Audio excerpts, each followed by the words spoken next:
Symmetry. I love symmetry. I'm not sure exactly why, but I loved it since I was a kid. Most children are messy and forgetful of their things. Not me. I knew everything had a place, and in my room, everything was right where it belonged. My parents didn't have it. My grandparents didn't have it either. Not a single person in my family had it.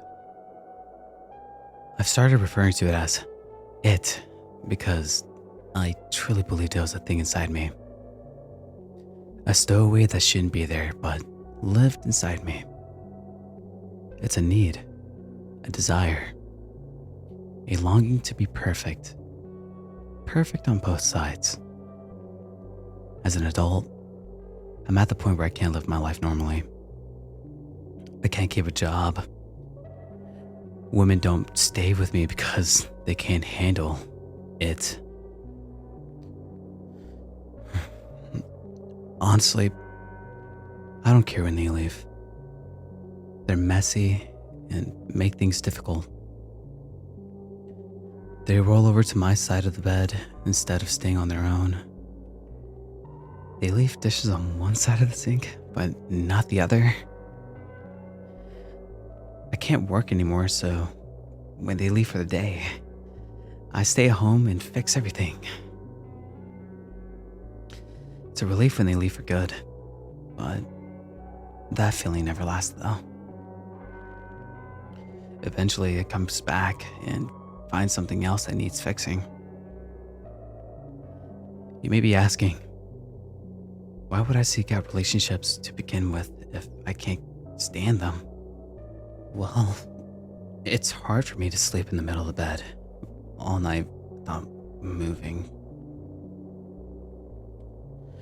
Other than the relationships problems, my life is pretty much in order. I say pretty much because there is one last issue that must be dealt with. You see, I have a problem called heterochromia iridium, or two different color irises.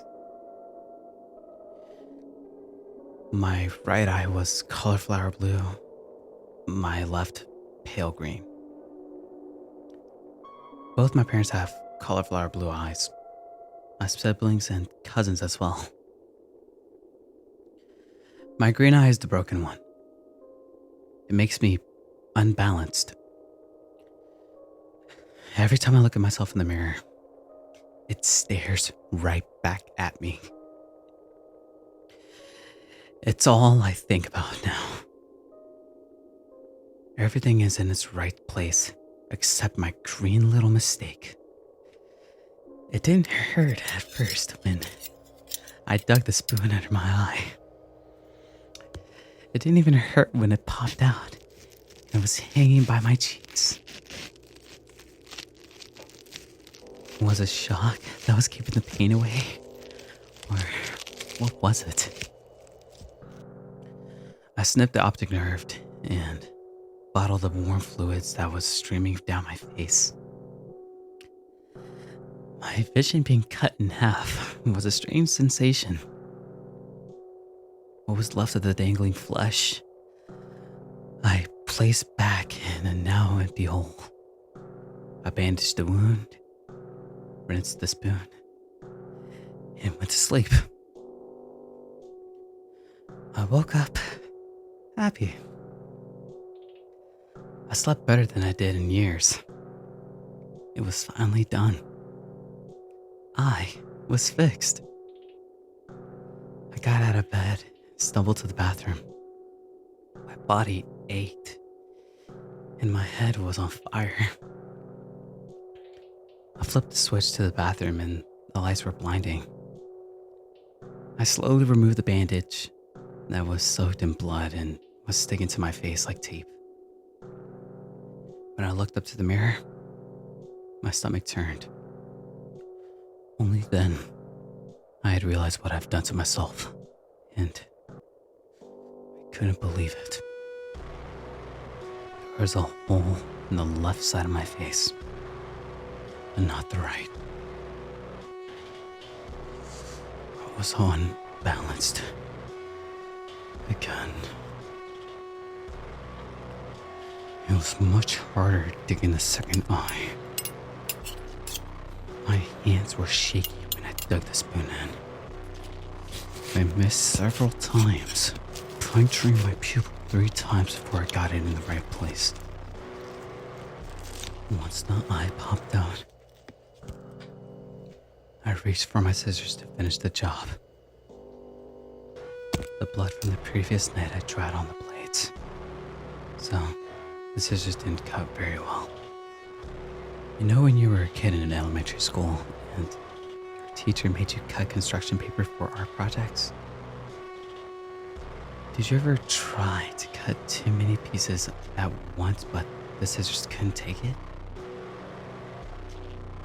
The blades would kind of fold over each other and the paper would get pinned between them. That's what happened with my eye. The optic nerve was pinned between the 2 blades. It was stuck.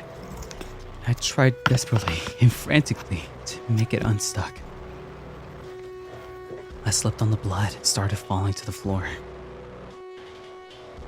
Reflexes kicked in and I let go of my eye to try to break my fall with my hand. The weight of the stuck scissors on my hanging eye was unbearable. I knew I couldn't stand it long enough to make it to the kitchen to get a knife. So I pulled it straight out of my head. I felt the flesh tear from inside my skull. I felt it rip and spew liquids everywhere. I knew I was crying, but there was no telling the tears from the blood from the ocular fluids.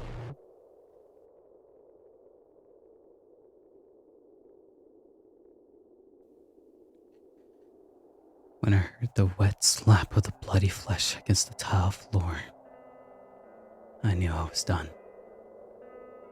I knew it was done. I could live my life now without having to see people's awful, messy, uneven lives. The relief washed over me, and I knew it would last this time. I never felt this way before. Never had this much hope. As I laid on my bathroom, on the cold, wet, sticky tile, I smiled for the first time in years.